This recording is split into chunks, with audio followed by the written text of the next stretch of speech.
ကျွန်တော်တို့မှာစိတ်ဆိုတာတကယ်ရောရှိရလားဒီမေကွန်အကြည့်လိုက်ရင်ရိုးရှင်းတယ်လို့နဲ့တကယ်တော့တော်တော်လေးကိုခြောက်ချဖို့ကောင်းပါတယ်ကျွန်တော်ခံစားနေရတဲ့နာကျင်မှုတွေတဝူးတယောက်ပေါ်ထားတဲ့ချစ်ချင်းမြတ်တာတွေပြီးတော့အခုစဉ်းစားနေတဲ့အတွေးဆိုတာတွေကတကယ်ရောရှိရလား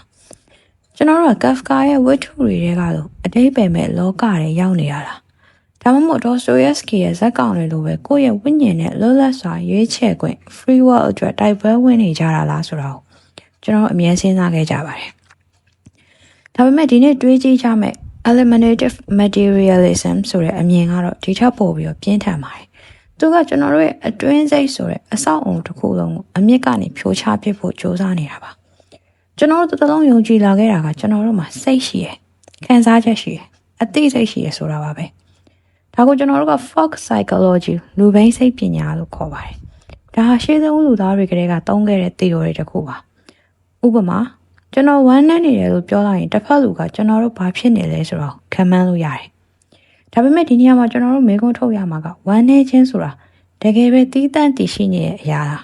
ဒါမှမဟုတ်အဲ့ဒါကသိပ္ပံနည်းကြမရှင်းပြနိုင်သေးလို့ကျွန်တော်တို့ပေးထားတဲ့နာမည်တစ်ခုပဲလား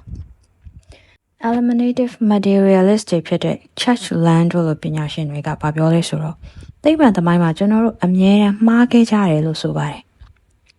တကယ်တော့လူတွေဟာစုံအတိုက်ခံရလို့ဖျားတယ်လို့ယုံကြည်ခဲ့ကြတယ်ဒါပေမဲ့နောက်ပိုင်းမှာ virus တွေ bacteria တွေရှာတွေ့သွားတဲ့အခါမှာစုံအတိုက်ခံရတယ်ဆိုတဲ့အယူအဆဟာနာမည်ပြောင်းသွားတာမဟုတ်ပဲလုံးဝမရှိခဲ့တဲ့အရာအဖြစ်ပယ်ချခံလိုက်ရပါတယ်အခုလည်း neuroscience တွေတိုးတက်လာတာနဲ့အမျှကျွန်တော်တို့ဟာယုံကြည်ချက် belief ဆန္ဒ desire ဒါမှမဟုတ်နာကျင်မှု pain ဆိုတဲ့အရာတွေကိုအုံနောက်ထဲမှာလိုက်ရှာတဲ့အခါဘာမှရှာမတွေ့ခဲ့ပါဘူးကျွန်တော်တို့ရှာတွေ့တာကအာယုံကြောတွေရဲ့လျှက်စစ်စီးစင်းမှုနဲ့ဓာတုဗေဒတုံ့ပြန်မှုတွေတတ်ပဲဖြစ်နေပါတယ်ဒီအမြင်ကနေကြည့်ရင်ကျွန်တော်တို့ရဲ့အတွင်းကပါ subjective experience ဆိုတာကကြီးမားတဲ့လှည့်စားမှုကြီးတစ်ခုဖြစ်သွားနိုင်ပါတယ်ကျွန်တော်တို့ကကိုငါလို့ခေါ်နေတဲ့တည်တံ့လွတ်တဲ့ဖြစ်တည်မှုတစ်ခုမဟုတ်ပဲသဘာဝတရားရဲ့ယူပဗေဒနေရာမှာပဲအတိုင်းလဲပတ်နေတဲ့အလွန်ရှုပ်ထွေးတဲ့ဇီဝစရုပ်ကြီးတွေပဲလားဆိုတာစဉ်းစားစရာဖြစ်လာပါတယ်အကယ်၍စိတ်ဆိုတာတကယ်မရှိပဲအုံနောက်ရဲ့လှုပ်ဆောင်ချက်တွေသာဖြစ်ခဲ့ရင် Dostoevsky ရှာဖွေခဲ့တဲ့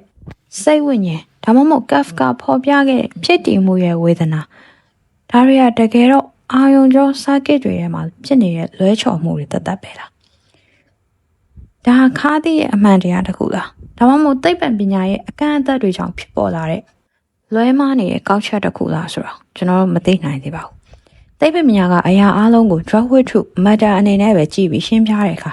ကျွန်တော်တို့ရဲ့ experience တွေကိုလွတ်လွတ်ရှုမိနေရလားဒါမှမဟုတ်ကျွန်တော်တို့ကကိုယ့်ရဲ့တကယ်သဘာဝကိုလက်မခံချင်လို့စိတ်ဆိုတဲ့အကာအကွယ်လေးကိုစုပ်ကင်ထားကြတာလား